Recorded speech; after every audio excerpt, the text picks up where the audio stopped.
아멘. 감사합니다. 함께 말씀 나누도록 하겠습니다. 오늘 함께 보실 말씀은요, 누가복음 18장에 있는 말씀입니다.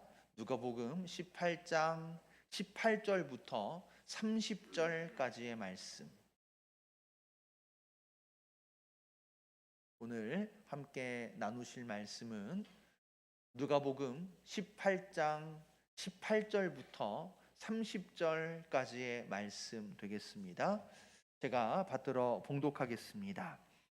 어떤 관리가 물어 이르되 선한 선생님이여 내가 무엇을 하여야 영생을 얻으리이까? 예수께서 이르시되 네가 어찌하여 나를 선하다 일컫느냐? 하나님 한 분 외에는 선한 이가 없느니라. 내가 계명을 안 하니 간음하지 말라, 살인하지 말라, 도둑질하지 말라, 거짓 증언하지 말라, 내 부모를 공경하라 하였느니라.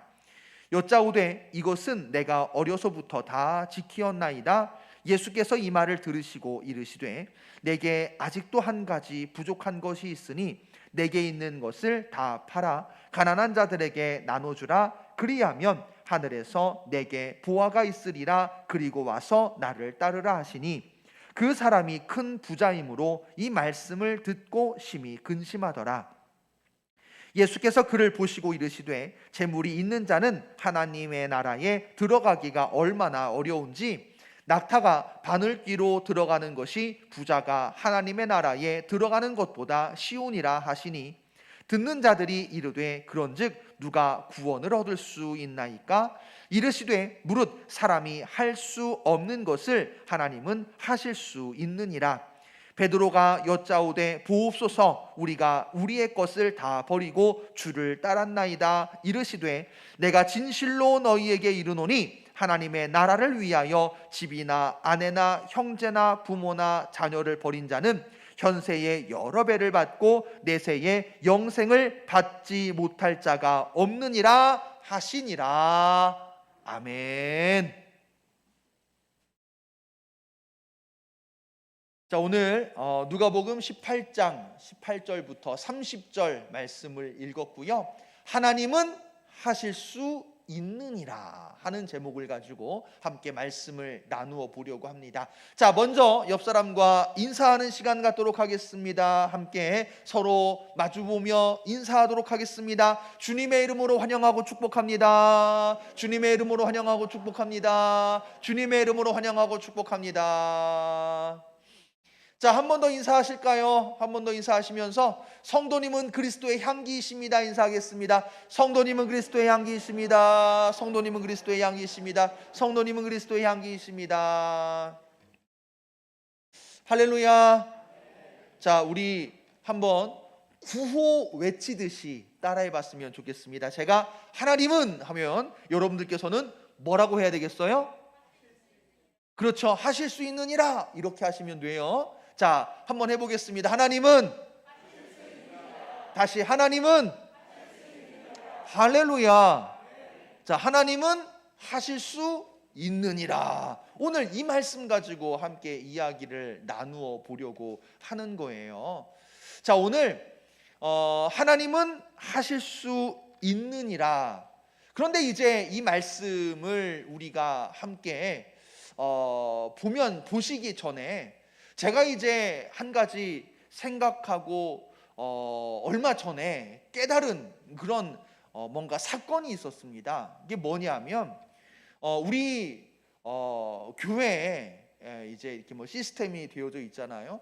그런데 이제 우리 교회가 예배를 드리는 데는 사실 별 어려움이 없는 상태에 있었다가 코로나 사태가 시작되어지면서 사실은 온라인 예배를 준비하고 또 온라인 방송을 시작해야만 했었다는 거죠. 그래서 그런 상황에서 시스템이 준비가 안 되고 갖추어지지 않다 보니까 한동안 여기다가 이렇게 탑싸놓고 핸드폰 올려놔가지고 핸드폰으로 방송하면서 이제 유튜브로 송출했던 것 아마 보신 분들 여러분 계실 거라고 생각을 합니다. 그래가지고 매주 토요일만 되면 또 주일 아침이 되면 핸드폰 이렇게 놓고 오른쪽이 올라갔습니다, 왼쪽이 올라갔습니다, 뭐 넓으네 좁으네 막 이러면서 핸드폰을 가지고 방송을 송출하기 위해서 준비하고 또 그렇게 진행을 했었단 말이죠. 자, 그러다 보니까 한 달, 두 달만 조금만 버티면 될 줄 알고 핸드폰으로 방송을 송출하다가 보니까 이게 한두 달 가지고 해결될 일이 아닌 거예요.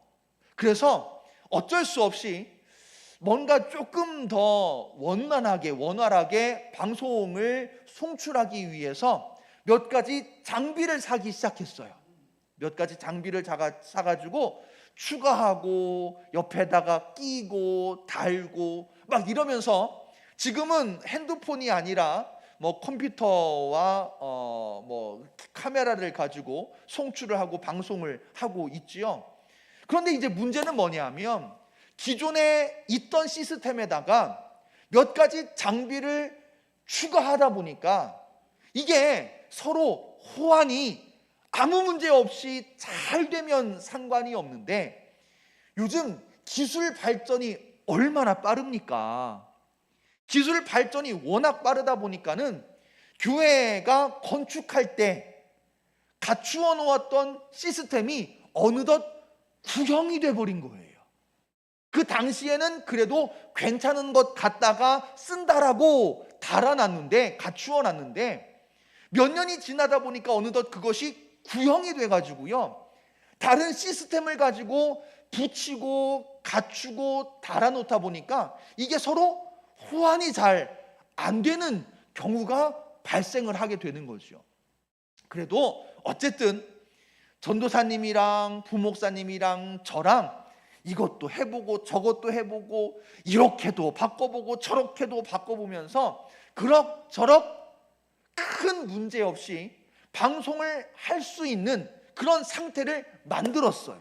그런데 방송은 어느 정도 문제 없이 그냥 보기에 나쁘지 않은 정도로 송출할 수 있는 어느 정도의 기준은 만들었는데 문제는 뭐냐면 이렇게 몇 가지 기계들을 추가하다 보니까 어떤 현상이 발생했었느냐 하면 교회 안에서 영상 송출이 아니라 교회 안에서 모니터, 이 TV로 보는데 이 모니터 TV에서 어떻게 나오느냐면 어느 순간인가 이렇게 드드드드드드드드드드드드드드드드드드 이렇게 끊겨가지고 방송이 나왔었는데 아무도 모르셨구나. 네. 아무도 모르셨던 걸 괜히 끄집어냈네요. 저만 답답했던 거죠.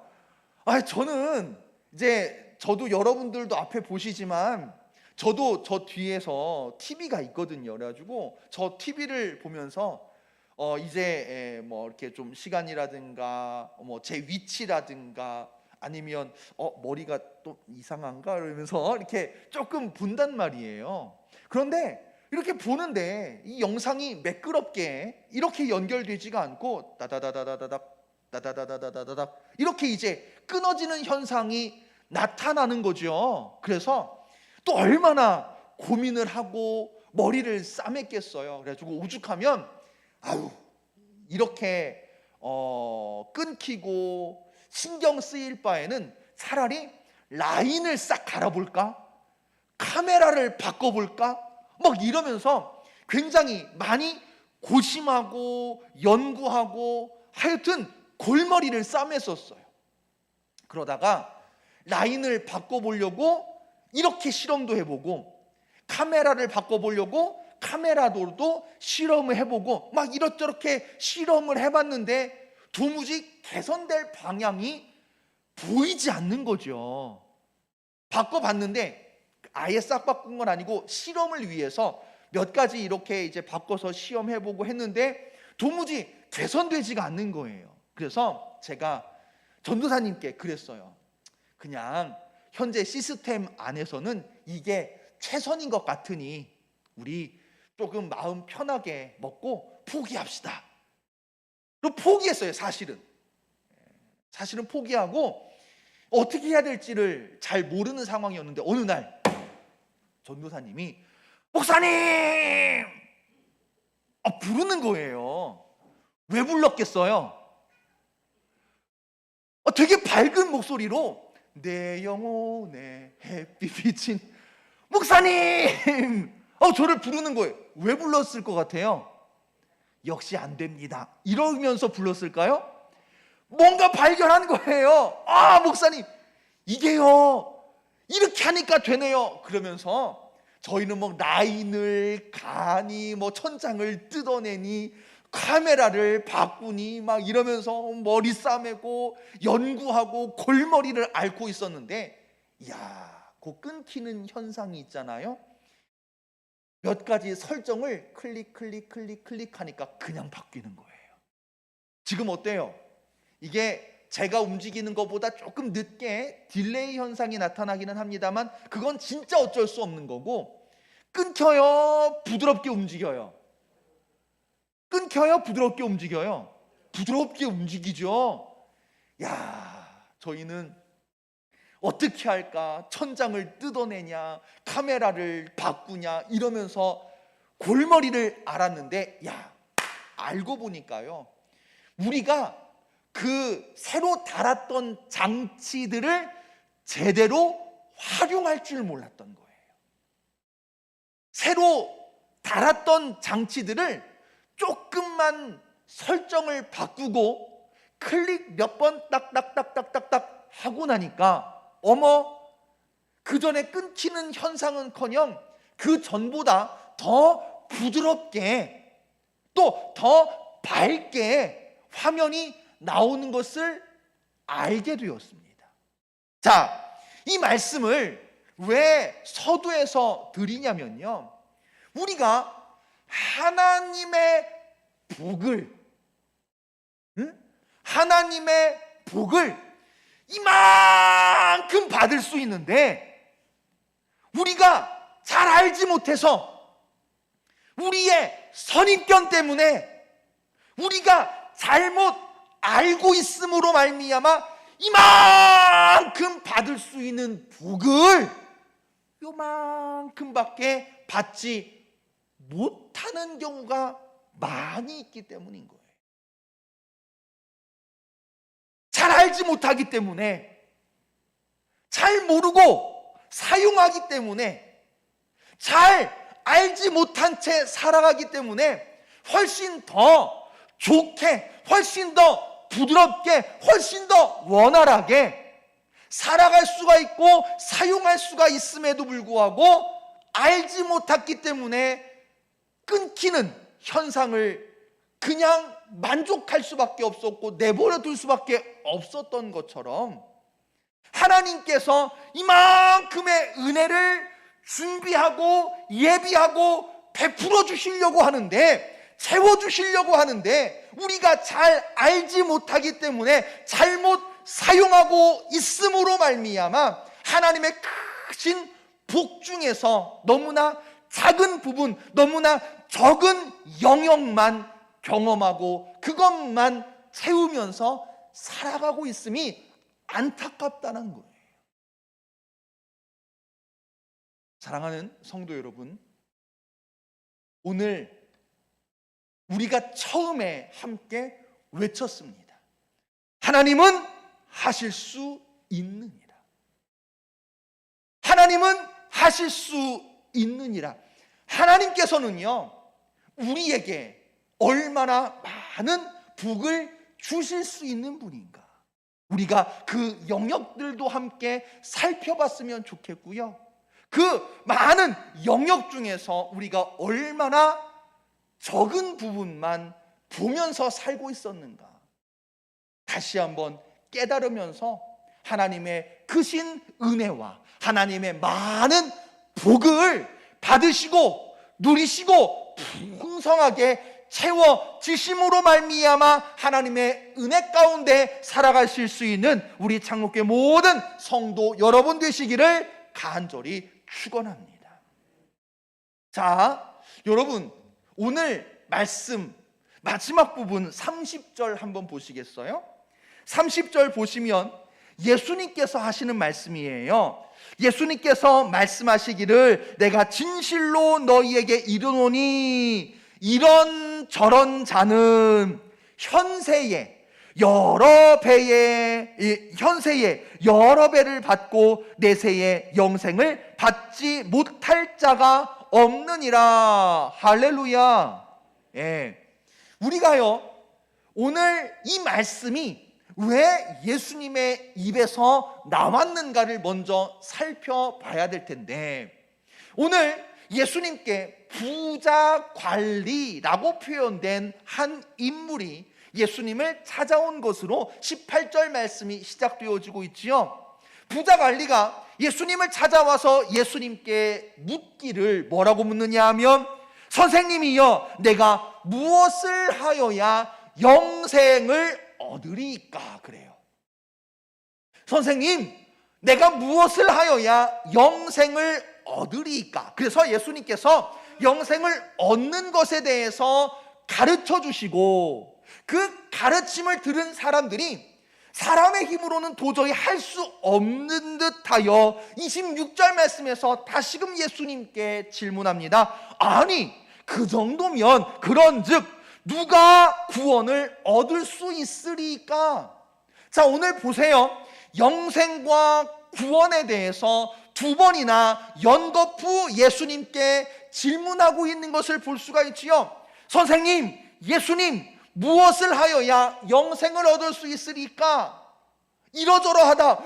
그렇단 말이에요. 그런즉 누가 구원을 얻을 수 있으리까? 오늘 영생과 구원에 대해서 예수님께 질문을 던졌는데, 오늘 예수님의 답변 30절 조금 전에 보셨죠? 예수님께서는 뭐라고 답변하시느냐 하면 내세에 영생을 받지 못할 자가 없느니라. 그런데 영생과 구원에 대한 질문, 내세에 영생을 받지 못할 자가 없느니라 라고 하는 답변과 더불어서 이것만 있는 줄 알았는데, 영생을 받고 구원만 받으면 끝이라고 생각했는데, 그거 쓰면 만족할 수 있을 거라고 여겨졌는데, 예수님은요 영생과 구원에 대한 답변뿐만 아니라 여기에 무엇까지 말씀하고 계십니까? 무엇까지 약속하고 계십니까? 무엇까지 포함하고 계십니까? 현세에, 할렐루야, 내세에, 죽은 다음에만이 아니라 무엇을 하여야 영생을 얻을 수 있겠습니까? 아니, 누가 구원을 얻을 수 있겠습니까? 누구든지 영생을 받을 수 있대요. 그런데 내세에 받을 영생, 내세에 받을 복만 예수님께서 말씀하시고 설명하시는 것이 아니라, 오늘 말씀 보세요. 현세에 여러 배를 받고, 그 여러 배라고 하는 것이 무엇이냐? 바로 하나님의 은혜인 줄로 믿습니다. 하나님의 복인 것을 믿으시기를 간절히 축원합니다. 내세에, 다음 생애에서만이 아니라 지금 살아가고 있는 우리의 삶 가운데, 우리 삶의 현장에서도 하나님은 친히 역사하시고 하나님은 친히 동행하셔서 하나님의 복을, 하나님의 은혜와 은총을, 내가 그냥 살아가고 있는 이 모습, 이게 끝인 줄 알았는데, 이게 나의 한계라고 생각을 했는데, 더 큰 복은 기대할 수 없다고 여겼는데, 그런데 오늘 예수님은 말씀하시기를 그게 끝이 아니고, 그게 한계가 아니고, 지금 받는 것보다, 지금 받은 것보다, 지금 누리고 있는 것보다 더 많은 여러 배의 복을, 여러 배의 하나님의 은혜를 우리에게 말씀하시고 약속하고 계신다는 거예요. 여러분, 잘 몰라서, 제대로 사용할 줄 몰라서 우리가 너무 적은 것만 누리고 제대로 된 사용법을 몰라서 더 편안하게, 더 원활하게 많은 복을 누릴 수 있는 그 은혜를 놓치고 있는 것은 아니냐 말이에요. 여러분, 어떤 관리가 예수님을 찾아왔습니다. 그리고 예수님께 물어요. 선한 선생님이여, 내가 무엇을 하여야 영생을 얻으리이까? 자, 여기서 우리가 이제 이 질문에서 귀에 거슬리는 부분이 하나 있어요. 이게 뭐냐면 무엇을 하여야 해요. 어떻게 영생을 얻을 수 있겠습니까? 이게 아니고요. 내가 뭘 하면, 무엇을 하여야. 그리고 실제로 이 부자 관리는요, 계명을 철저하게 지키며 살았던 사람인 것 같아요. 그래서 예수님께서 무엇을 하여야 영생을 얻을 수 있습니까? 라고 하는 질문에 대해서 예수님은 답변하시기를, 네가 어찌하여 나를 선하다 하느냐? 하나님 외에는 선한 이가 없느니라. 이 얘기는 무슨 얘기냐면 하나님께 집중해야 된다는 얘기예요.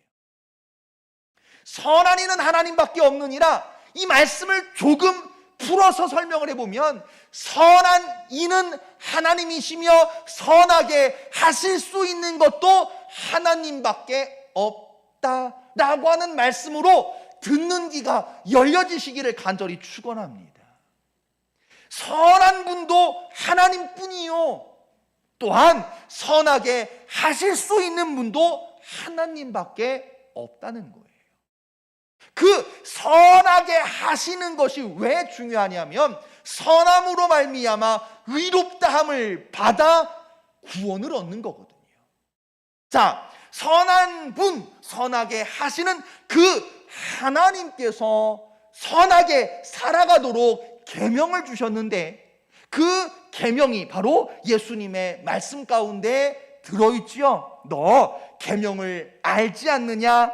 간음하지 말라, 살인하지 말라, 도둑질하지 말라, 거짓 증언하지 말라, 내 부모를 공경하라 하였느니라. 이 계명을 선하게 하시는, 지금 선하시며 선하게 하실 수 있는 유일하신 하나님, 그 말씀을 따라 지켜 살아라. 그랬더니 이 부자 관리가요, 우리의 예상과는 조금 다른 답변을 해요. 자, 저를 보세요. 만약에 예수님께서 저를 향해서 경규봉 목사야, 너 영생을 얻기 위하여 계명을 지켜라. 간음하지 말라, 살인하지 말라, 도둑질하지 말라, 거짓 증언하지 말라, 내 부모를 공경하라 하였으니 이 계명 잘 지키며 살았느냐? 예수님이 만약에 저한테 그렇게 질문하시면요, 여러분들은 어떠실 것 같으세요? 뭐 여러분들은 오늘 부자 청년처럼 네, 잘 지켰습니다, 그렇게 답변하실 수 있을지 모르겠지만 저는요, 예수님께서 이렇게 이야기하시면 그랬을 것 같아요. 머리를 긁적긁적거리면서 제가 잘못 살았네요. 예수님의 이 말씀을 듣고 저는 머리를 긁적거리면서 아이고, 제가 아직 한참 멀었네요. 그랬을 것 같아요. 어떠세요, 여러분들은? 저는 잘 살았죠. 저는 예수님 그 계명 얼마나 철저하게 지켰는지 몰라요. 여러분, 예전 그 우스갯소리 중에 그런 이야기가 있었어요. 세계에서 거짓말 잘하는 사람들이 모여가지고 거짓말 대회를 했대요. 세계에서 거짓말 잘하는 사람들이 쫙 모여가지고 거짓말을 하는 거예요. 내가 왕년에는 말이야 막 이러면서 거짓말 잘하는 사람들이 거짓말 대회를 팍 한 거예요. 그 거짓말 대회에서 1등한 거짓말 들어보셨어요? 거짓말 대회에서 1등한 거짓말이 뭐였느냐 하면 나는 태어나서 지금까지 한 번도 거짓말을 해본 적이 없어.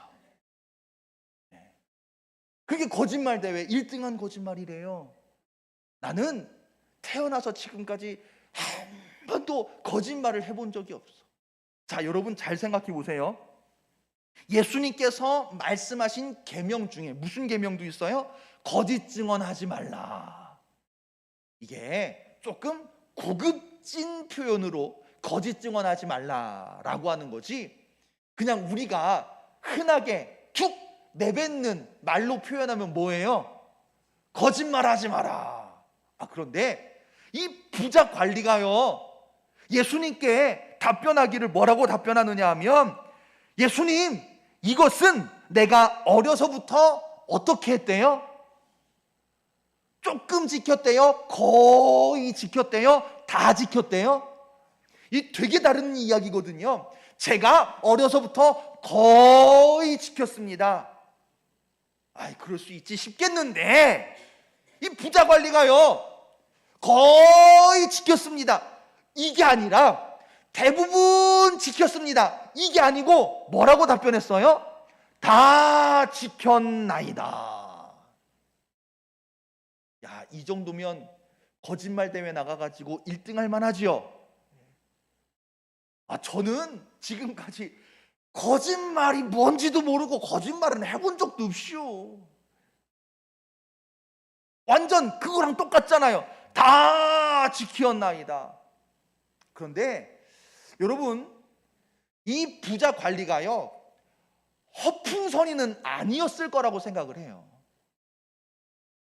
허풍으로 내가 다 지키면서 살았는데 말이야, 이런 사람은 아니었을 거고, 실제로 이 부자 관리는요, 율법에 대해서 해박한 사람이었고, 율법을 굉장히 철저히 지키던 사람, 스스로도 자부심이 있고 모르긴 몰라도 주변 사람들로부터도 율법을 철저하게, 계명을 철저하게 지키는 사람으로 인정받는 사람이었을 거라고 생각을 합니다.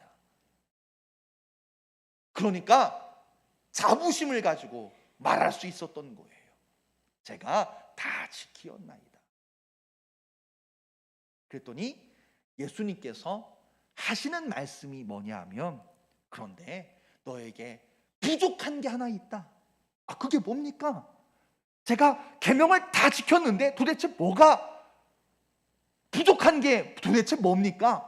그랬더니 예수님께서 말씀하시기를, 내게 있는 것을 다 팔아 가난한 자들에게 나누어 주라. 그리하면 하늘에서 내게 보화가 있으리라. 그리고 와서 나를 따르라. 예수님께서 이렇게 말씀하셨다는 거예요. 갑자기 아멘 하고자 하는 마음이 사라지죠. 다 팔으래네. 어쩌지? 다 팔아야 되나 말아야 되나? 다 나눠주라는데 어떻게 해야 되지? 갑자기 마주치는 눈빛을 피하시는 분들이 자, 여러분, 이 예수님의 말씀에 대해서 부자 청년도요, 굉장히 부담이 컸었던 것 같아요. 그래서 오늘 24절 보시면, 그 사람이 큰 부자이므로 이 말씀을 듣고 심히 근심하더라. 이렇게 이제 말씀이 마무리되어지고 있는데, 똑같은 오늘 말씀과 똑같은 사건, 똑같은 말씀이 기록되어지고 있는 마가복음의 말씀에서 보시면 한마디가 더 붙어 있어요. 무슨 말씀이 붙어 있느냐 하면, 이 부자 관리가 근심하더라, 여기에 근심하며 가더라, 이렇게 말씀하고 있어요. 그러니까 이 부자 관리가 예수님의 말씀을 듣고 심히 부담을 느껴 근심하며 예수님을 떠났다는 얘기예요. 사랑하는 성도 여러분, 예수님께서 지금 이 부자 관리에게 두 가지 말씀하셨어요. 첫 번째, 계명을 지켜라. 두 번째, 재산을 팔아 가난한 자들에게 다 나눠주어라. 그런데 여러분, 이 두 가지 말씀의 공통점이 뭘까요? 이 두 가지 말씀의 공통점, 여러분, 계명을 지키라고 하는 말씀 바로 직전에 무슨 말씀을 했느냐 하면 선한 이는 하나님밖에 없다 라고 말씀하셨어요. 아까 이야기했죠? 하나님 한 분만 선하시다 라고 하는 얘기는요, 선하게 하실 분도 하나님밖에 없다는 얘기예요. 두 번째, 재산을 다 팔아 가난한 자들에게 나눠주라 라고 하는 말씀에서도요, 파는 것과 나눠주는 것, 이게 초점이 아니에요. 초점은 뭐냐 하면 그리하면 하늘에서 내게 보화가 있으리라 라고 하는 말씀이 초점인 거예요. 여러분, 계명을 지켜라, 재산을 팔아 나눠주어라 라고 하는 이 공통점이 없는 것 같은 이 말씀에 공통점이 있어요. 그 공통점은 뭐냐 하면 너의 삶의 초점이 어디 있느냐는 거예요. 삶의 초점이 어디에 있느냐. 계명을 지켜라, 다 지켰는데요, 여러분, 계명이 초점이 아니에요. 계명이 중요한 게 아니란 말이에요. 계명을 다 지켰습니다. 100가지 1000가지 계명 제가 어려서부터 오차도 없이 착오도 없이 다 지켜 행했습니다. 계명이 중요한 게 아니에요. 뭐가 중요한 거예요?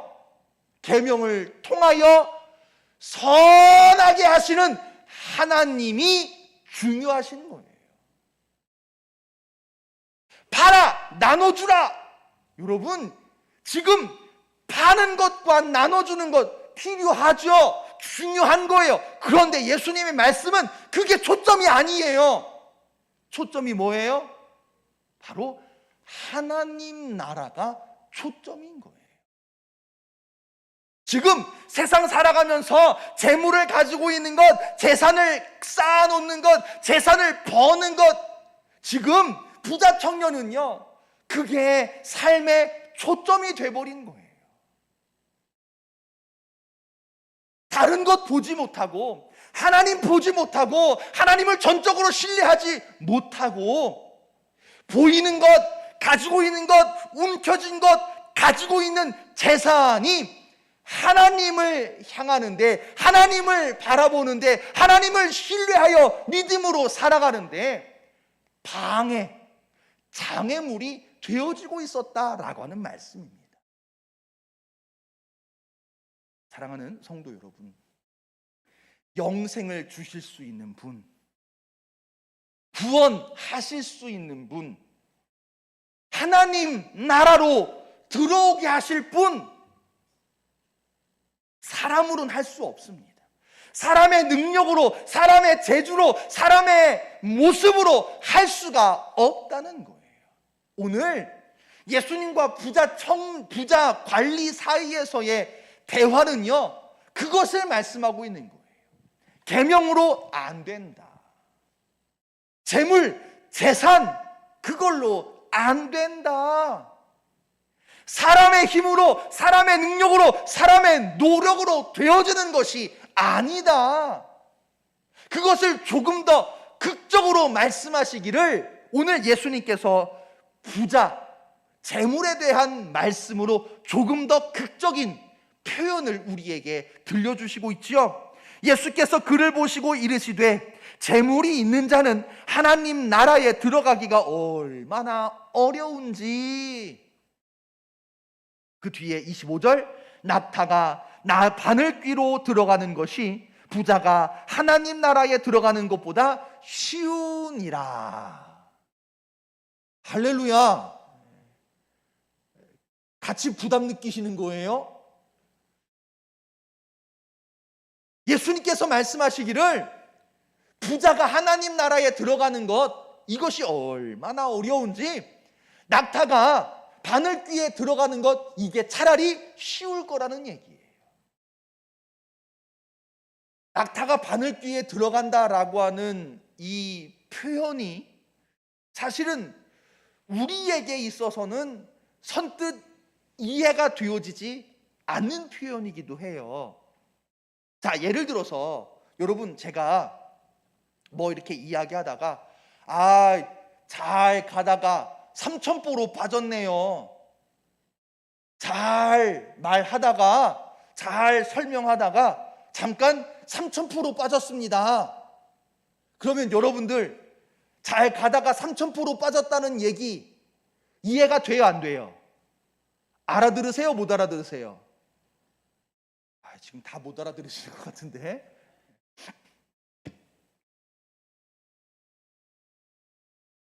잘 가다가 삼천포로 빠졌다는 얘기, 우리 한국 사람들은 무슨 얘기인지 대충 알아듣잖아요, 그죠? 솔직히 말씀드리면 저는요, 삼천포가 어디 있는지 잘 몰라요. 삼천포가 어디 있는지 잘 모르지만 가다가 삼천포로 빠졌다는 얘기는 무슨 뜻인지 알아들어요, 알아들어. 그런데 우리나라 사람이 아닌 만약에 이스라엘 사람들한테 아이고 잘 가다가 삼천포로 빠졌네요, 그러면 이스라엘 사람들은 알아들을까요, 못 알아들을까요? 못 알아들어요, 못 알아들어. 비슷해요.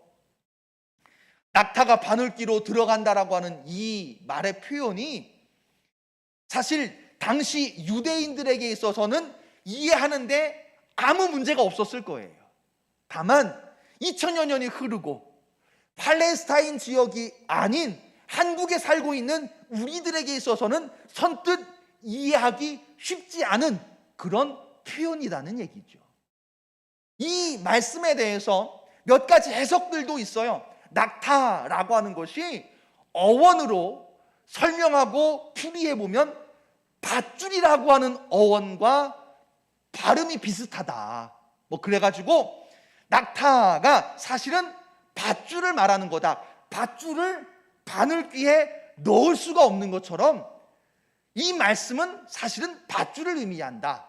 또 다른 표현으로는 바늘귀가 사람이 이렇게 막 들어가기 어려울 만큼, 사람도 구겨져서 웅크리고 들어가야 할 만큼 작은 성문을 말한다. 그래서 그 성문에 사람보다 큰 덩치가 있는 낙타가 들어가는 것이 어렵다라고 하는 것을 표현한 것이다. 뭐 이런저런 해석들이 있습니다. 그런데 이렇게 해석하든 저렇게 해석하든 우리가 느낄 수 있는 게 있어요. 뭘 느낄 수 있느냐? 낙타가 바늘귀로 들어가는 건 가능해요, 불가능해요? 불가능한 일이다. 그런데 이 불가능한 일이 부자가 하나님 나라에 들어가는 것보다도 쉽다는 얘기예요. 그러니까 부자가 하나님 나라에 들어가는 것이 얼마나 어려운가, 아니 불가능한 일인가 라고 하는 것을 예수님께서 표현하신 거죠. 그랬더니 사람들이 예수님께 다시 묻죠. 아니 그러면 누가 하나님 나라에, 누가 구원을 얻을 수 있겠습니까? 자, 이때 다시 한번 예수님께서 가르쳐 주시는 것, 좀 더 직접적으로 그들이 이해할 수 있게끔. 자, 아까 우리 했던 거 있죠? 제가 하나님은 하면 여러분들 뭐라고 해야 돼요? 그렇죠, 하실 수 있느니라. 하나님은 다시요, 하나님은, 할렐루야, 하나님은 하실 수 있느니라. 불가능한 거 아닙니까? 낙타가 바늘귀로 어떻게 들어갈 수 있습니까? 이 불가능한 것보다 더 어려운 일인데 이게 어떻게 가능할 수 있겠습니까? 그런데 예수님은 말씀하시는 거예요. 하나님은 하실 수 있느니라. 할렐루야. 하실 수 있대요. 하실 수 있대요. 하나님은 하실 수 있다는 거예요. 사랑하는 창록교회 성도 여러분, 그러며 예수님께서 이어 말씀하시기를, 베드로의 질문에 대해서 우리가 다 버리고 주를 따랐지 않습니까? 그러자 예수님 말씀하십니다. 내가 진실로 너희에게 이르노니 집이나 아내나 형제나 부모나 자녀를 버린 자는, 집이나 아내나 형제나 부모나 자녀를 버린 자는. 이 말씀만 듣고 밖으로 나가면 뭐가 되느냐 하면 교회 다니는 사람들은 전혀 책임감 없는 사람이 되는 거예요. 그런데 여러분들 잘 보시면요, 예수님께서 계명에 대해서 말씀하실 때에 무슨 말씀을 하시느냐 하면 내 부모를 공경하라. 20절에서 말씀하셨단 말이에요. 내 부모를 공경하라. 아니, 조금 전에 그렇게 말씀하셔놓고는 그 뒤에서 29절에 말씀하시기를 자녀나 집이나 아내나 형제나 부모나 자녀를 버린 자는 몇 배를 받고 막 이러셨단 말이에요. 여러분, 다시 한번 말씀드립니다만 초점은요 계명에 있는 게 아니에요. 초점은요 재산을 파는 데 있는 게 아닌 거예요. 초점은요 집이나 아내나 형제나 부모나 자녀를 버리는 것에 있는 게 아닌 거예요. 무책임하게 가족을 버리고 가족을 방치하고 말씀 들어보니까 그냥 산속에 기도원이나 들어가서 혼자 살아야 되겠어, 그거라는 말씀이 아닌 거예요. 초점은 뭐냐 하면 바로 선하게 하시는,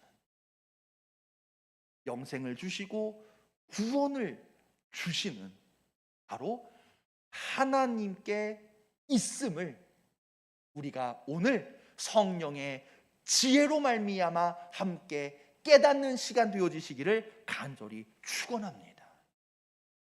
초점은 하나님께 있는 것. 우리가 잘 알다시피 아브라함, 그에게는 100세에 얻은 아들 이삭이 있었어요. 그런데 하나님께서 어느 날 아브라함에게 말씀하시기를 아브라함아, 너의 아들 이삭을 내게 번제로 바쳐라.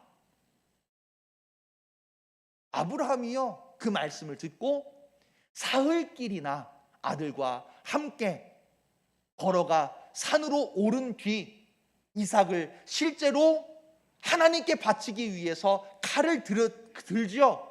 그때에 하나님께서 아브라함아 아브라함아 부르시며 네가 나를 사랑하는 줄을 알겠다라고 말씀하십니다. 여러분, 자칫하면요 아브라함에게는 이삭이 우상이 될 수 있었던 거예요. 그런데 하나님의 시험을 통하여 분명하게 증거하지요. 우리에게 증명해 보이고 있지요. 아들이 우상되어지지 않고 하나님을 섬기는 자, 하나님을 최우선순위로 섬기는 아브라함의 모습을 우리에게 분명하게 보여주었다라고 하는 말씀입니다. 여러분, 계명이, 재물이, 행위가 우리를 선하게 할 수도 없고 당연히 구원할 수도 없습니다. 우리를 구원하실 수 있는 분은 오직 여호와 하나님밖에 없음을 다시 한번 믿으시기를 간절히 축원합니다. 그런데 놀라운 사실은 뭐냐면요, 우상을 버리고 우상으로 섬길 만한 것, 우상 위에 놓여질 만한 것을 포기하고 진짜 하나님을 바라보고 전적으로 하나님을 신뢰하며 하나님을 따르며 하나님의 말씀에 순종하며 내 삶의 최우선순위를 하나님으로 두었을 때에 하나님께서 내 생각과 내 마음과 내 삶의 방향을 결정하는 데 있어서 최우선순위가 되어졌을 때에 하나님은 우리에게 구원과 영생, 말씀하시다시피 받지 못할 자가 없느니라. 이건 반드시 주시는 은혜고요. 여기에 뭘 말씀하십니까? 현세에 여러 배를 받을 수 있을 거다. 내가 하나님을 따르느라, 하나님을 섬기느라 포기한 것, 놓친 것, 그게 손해난 게 아니고요. 오히려 하나님께서는 더 많은 것으로, 더 풍성한 것으로 채워주시는 그런 하나님이심을 우리에게 가르쳐 주고 계시더라는 거예요. 우리가 그 예를 욥을 통해서 볼 수가 있죠. 욥이 모든 걸 다 잃어버렸어. 다 잃어버리고 다 잃어버렸음에도 불구하고 그가 신앙을 회복하고 믿음을 회복하고 전적으로 하나님께서 나의 전부라고 하는 것을 인정하였을 때, 할렐루야! 여러분 잘 기억하셔야 돼요. 잘 듣고 기억하시면 좋겠어요. 하나님께서 전적으로 나의 전부이심을 욥이 깨닫고 인정하였을 때, 여러분 성경에 어떻게 기록되어지고 있습니까? 욥이 그 전보다 갑절의 복을 받은 줄로 믿습니다. 갑절의 복을 받았대요. 그런데 오늘 예수님은요, 갑절의 복이 아니라 전적으로 하나님을 나의 전부라고 인정했을 때, 집보다, 아내보다, 형제보다, 부모보다, 자녀보다 버렸다라고 하는 것이 방치했다는 얘기가 아니라, 무책임하게 관계를 끊었다라고 하는 얘기가 아니라 하나님을 우선으로 여겼다는 거예요. 그랬을 때 하나님께서 여러 배의 은혜를 더 풍성하게 부어주시더라라고 하는 말씀입니다. 서두에서 말씀드렸죠.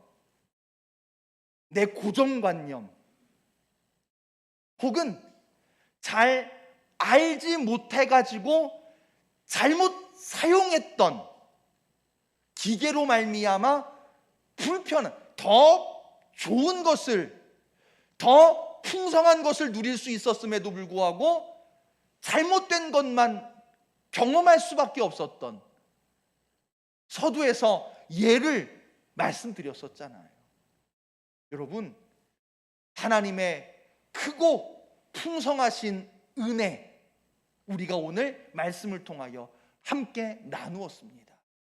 오늘 맥주감사 주일인데요, 여러분 정말 하나님을 전적으로 나의 전부로 인정하시고 하나님을 섬기시고 하나님의 말씀에 순종하여 살아가심으로 말미암아 오늘 예수님의 약속 언약의 말씀, 현세에 여러 배를 받고 내세에 영생을 받지 못할 자가 없느니라 라고 하는 말씀의 주인공 되시는, 다만 그 은혜를 경험하되 하나님 앞에 늘 감사함으로 영광 돌릴 수 있는 우리 창록교회 모든 성도 여러분 되시기를 간절히 축원합니다.